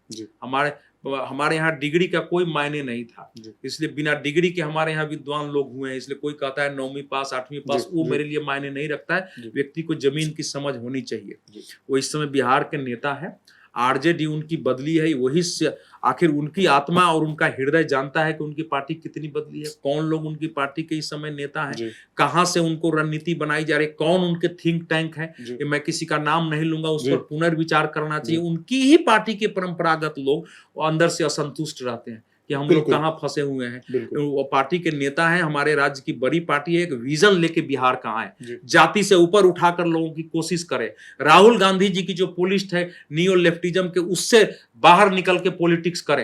उनका गठबंधन तो रहे, क्योंकि बिहार को इस समय ना एक ऐसे लीडरशिप की जरूरत है जो देश अगर इस समय 2047 के लिए विकसित भारत की ओर जा रहा है, दुनिया को रास्ता दिखाने के लिए विश्व गुरु की ओर बन रहा है, तो जैसे श्री बाबू की कल्पना थी कि बिहार देश के विकास का मॉडल बने, वही एक विकसित भारत का, विश्व गुरु का एक बिहार मॉडल बन के निकले हैं। ये लीडर चाहिए, बिहार के लोग तय करें। तेजस्वी जी को भी चुनौती है कि ऐसा लीडर बन के खड़ा हो, जनता दल में भी चुनौती है, भारतीय जनता पार्टी में भी चुनौती है, और प्रशांत किशोर जी के लिए भी चुनौती है कि अपने पार्टी में भी ऐसे लोगों को खड़ा करें कि उस विजन का लीडर खड़ा हो इस चुनाव से और एक दिखाई देने लगे। दो विशेष घटनाएं हुई हैं सर, अभी जो चुनाव प्रचार तो नहीं कह सकते, लेकिन जो भी प्री चुनाव प्रचार चल रही है उसमें, एक बार कांग्रेस के मंच से और एक बार जब तेजस्वी खुद मंच पर खड़े हैं और नीचे की भीड़ से, जिसमें बहुत स्पेसिफिकली प्रधानमंत्री जी की मां को गालियां दी गई, और वो एकदम साफ सुनाई दे रहा है। खुद में ये घटना जितनी भी दुखद कही जाए, उससे ज्यादा दुखद ये है कि इन दोनों पार्टियों के कोई भी शीर्षस्थ नेता आगे आके उन्होंने ये नहीं कहा कि जो हुआ ये बहुत गलत हुआ है, हम इसको कंडेम करते हैं, इस प्रकार की चीज कभी नहीं होनी चाहिए। बजाय इसके उसको जस्टिफाई करने की कोशिश की गई कि दूसरे पार्टी वाले क्या बोलते हैं, पवन खेड़ा बोलते हैं, जो जिस भाषा में समझेगा उसी भाषा में जवाब दी जाएगी। कैसे देखते हैं इसको? बिहार की कल्चर से तो ये किसी प्रकार से कनेक्ट नहीं होता है। तो भारतीय जनता पार्टी से बड़ी पार्टी देश में है कोई? अगर वो भी जवाब देना शुरू कर दे कि हर जगह मंच लगा के कि इनको दो गाली, तो क्या देश ऐसे चलेगा? और उनका तो एक बड़ा संगठन परिवार है, 35-36 ऑर्गेनाइजेशन है। तो आप सोचिए, अगर खंडन नहीं, अगर इसके निंदा नहीं की गई, खेद प्रकट नहीं किया गया, तो उसके बाद इस पर टिप्पणी करने की आवश्यकता है क्या? मैं आपके दर्शकों से पूछता हूँ कि नरेंद्र मोदी जी का नाम लेकर के नॉर्मल आप कांग्रेस आरजेडी के लोगों से अगर समाज में बात करते हैं तो उनके मुंह से गाली निकलती है कि नहीं निकलती?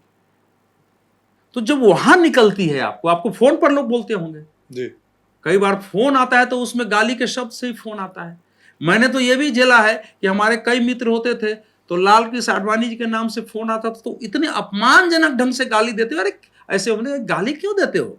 तो एक हमारे मित्र ने बताया कि हम लोग गाली क्यों देते हैं मालूम, लंबा नहीं समझाना पड़ता है। एक बार आपको बता दिया गाली देके कि ये फलाना बेकार, तो आप समझ गए कि ये बेकार है, फिर दूसरी बात करेंगे। तो इस प्रकार से समाजवाद की परिभाषा गढ़ी गई है। देखिए इस समय ये जो मुझे समझ में आई है कि एक पूरा कल्चर इस समय जो नियो लेफ्ट में कह रहा हूं वो कांग्रेस ने राहुल गांधी के नेतृत्व में डेवलप कर दिया है कि किसी भी महापुरुष के बारे में कुछ भी बोलो, किसी के लिए अपमानजनक शब्द बोलो। अगर देश के लोकसभा के विपक्ष के नेता कहेंगे कि नरेंद्र मोदी सड़क पर निकलेगा लोग डंडों से पीटेंगे, तो उसके बाद उनके कार्यकर्ता तो इससे आगे की बात करेंगे ना। अभी तो चप्पल चला है उसके गाड़ी पर, अब देखो लोगों के अंदर से भय हट गया है, लोग उसको अब पीटेंगे। तो क्या आप समझते हैं? आप देखिए ना, जो सोशल मीडिया आप देख लीजिए ना, क्या गंदे शब्द प्रयोग किए जा रहे हैं। तो वो तो क्या है कि माइक में आ गया है जी।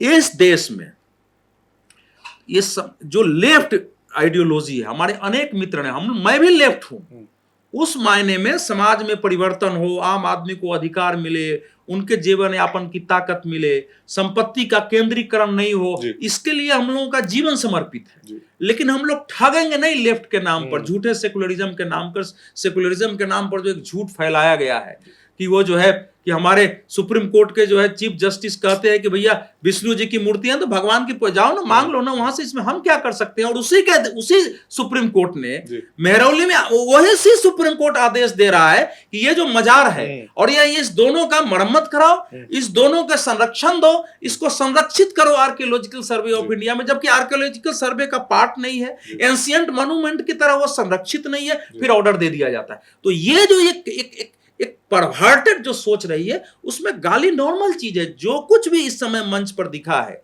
बिहार के लोग स्वयं द्वारा 1 मिनट शांति से सोचे कि अगर आपने कभी प्रधानमंत्री नरेंद्र मोदी, गृह मंत्री अमित शाह, राष्ट्रीय स्वयंसेवक संघ, इनके बारे में बात की है तो इस पार्टी के नॉर्मल लोग किस प्रकार की भाषा प्रयोग करते हैं। तो अगर ये आम भाषा है तो वो मंच पर आ गया तो आपको आश्चर्य कैसा? यही तो इस देश का वातावरण क्रिएट करने की कोशिश हुई है। अगर कोई कह रहा है कि जेनजी और स्टूडेंट और फलाने निकल के देश को बचाएंगे तो उत्तेजित करेगा कुछ लोग, जब गड़बड़ी आके हम, तभी तो वो जेनजी बाहर निकल के आग लगाएगा।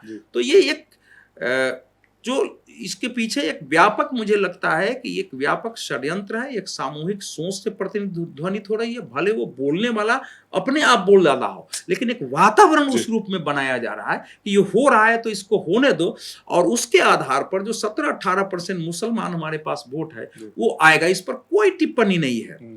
इससे शर्मनाक पतन महाभारत का युद्ध क्यों हुआ था जी? देश में जहां भी था, उस ढंग से आप देखेंगे चारों ओर, तो इसके अनेक उदाहरण मौजूद है कि समाज का जब पतन हो जाता है तो ये माँ बहन की गालियों से लेकर के, और वो गाली क्या है, मैं तो बड़े बड़े नेताओं का सोशल मीडिया हैंडल देख रहा हूं, क्या क्या शब्द है, कैसी तस्वीरें प्रकट की जा रही है जो कल्पना नहीं थी, राजनीति को वहां पहुंचा दिया गया है। दुर्भाग्य से बिहार में अभी भी लोगों के आंखों में पानी है। वहां अभी भी हमारी मतलब लड़कियों से, महिलाओं को लेकर एक दूसरे किस्म का सम्मान का भाव है। हाँ, वहां उस ढंग से परवर्टेड कल्चर नहीं पैदा हुआ है, लेकिन इस चुनाव में के माध्यम में ये सब चीजें वहां पैदा करने की कोशिश हो रही है। इसके लिए मेरे पास कोई शब्द नहीं है। क्या मंचों से मतलब माँ बहन को गालियां दे के राजनीति होगी, और जो गालियां देगा उसकी आलोचना नहीं होगी? क्या झूठे वीडियो लाए जाएंगे? वो कहाँ अनूप नगर का कि कहाँ का मध्य प्रदेश का व्यक्ति वो रिजवी, उसने कहा कि उसने FIR दर्ज कर दिया कि भाई ये हम तो दरभंगा कभी गए भी नहीं है, जहाँ का वो आदमी। इस प्रकार से चीजें फैलाई जा रही है। और कभी भी मुझे नहीं याद है कि कभी भी किसी पार्टी के मन से कांग्रेस पार्टी के नेताओं को गाली दी गई है। अब ठीक है, कुछ शब्द प्रयोग हुए, लेकिन आप बताइए कि जो गाली दी गई है और कांग्रेस का विधवा है, दोनों समान शब्द है क्या? मैं पूछता हूँ। मैं उस शब्द से असहमत हो सकता हूँ, आप प्रकट नहीं करना चाहिए, लेकिन कटाक्ष जो है राजनीति में इस लेवल का होता है, लेकिन दोनों में है क्या? दोनों क्या एक समान माने जाएंगे? अगर किसी को कहना, या किसी को मान लीजिए गाय कह देना, भले वो इटालियन गाय कहिए, जर्सी गाय जो आज उठाया जा रहा है वो कहना, और वो जो गाली है माँ की, वो दोनों में को समान माना जाएगा क्या? जो आप तर्क दिया जा रहा है, ये आप उस प्रकार की भाषा तो आपने पहले बहुत सारे प्रयोग किए भाई। आपने सांप, गोजर, बिच्छू, डंक मारने वाला, राक्षस, भस्मासुर, रावण, ये सारा तो आप बोल ही चुके हैं उस रूप में। करेक्ट। तो अब उसके बाद शब्द ही नहीं है। इसका लगता है कि वो सब जितने बोल गए हैं, अब उसके बाद कोई शब्द ही नहीं बचा है कि क्या हम उनके बारे में अब शब्द अपमानजनक बोले तो अब गाली पर आ गई है। लेकिन ये खतरनाक है। बिहार की ये परंपरा नहीं है। राजनीति में मतभेद होते हुए भी एक दूसरे के प्रति सम्मान था।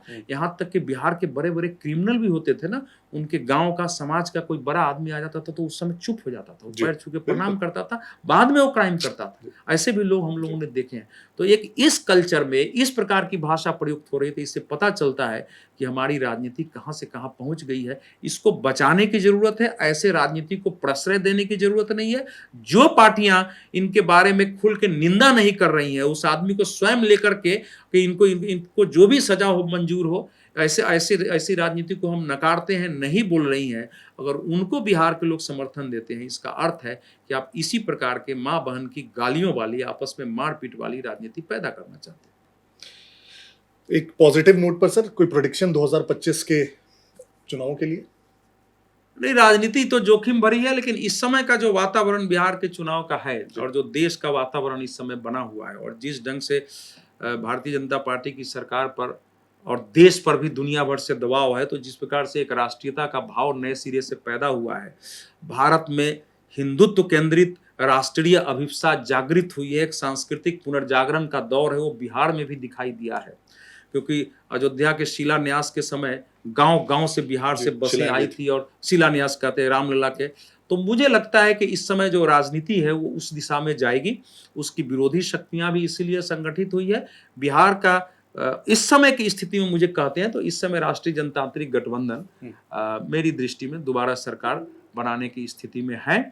जो हमारे प्रशांत किशोर जी हैं, आपने उनसे पूछा नहीं, लेकिन मैं ये मानता हूं कि उन्होंने बिहार के लिए इशू बहुत सही उठाया। बहुत सारे इशू जो नहीं उठाया गया था, बहुत गंभीरता से उन्होंने उठाया है। और उन्होंने ये भी बात सही है कि सभी नेता, आजकल सभी पार्टियों में भ्रष्ट नेता है, सबने संपत्ति इकट्ठी की है। अब उसके प्रमाण, ये सब बातें उन्होंने एक उठाई है। लेकिन उठाने के बाद जो है बिहार का चुनाव जो है, चूंकि वो परिस्थिति उनके साथ नहीं है, कोई उनका भी वैसा विजन नहीं आया, तो मिला जुला के जिसके पास विजन है, एक देश का विजन है, एक दुनिया का विजन है कि हमको दुनिया को दिशा देने के लिए भारत को ले जाना है, तो बिहार उसी भूमिका में जाएगा। बिहार में ऐसे ही लोग नेता बनना चाहते हैं, तो जब दुनिया के नेता बनने का अवसर है तो बिहार के लोग उधर ही जाएंगे ना भाई। दुनिया में अगर हमारे देश की सभ्यता, संस्कृति, हमारा एक व्यापक हिंदुत्व, सर्वधर्म समभाव वाला, अगर उसके माध्यम से दुनिया में रास्ता दिखाने की ओर बढ़ सकता है तो उसकी ओर जाएंगे।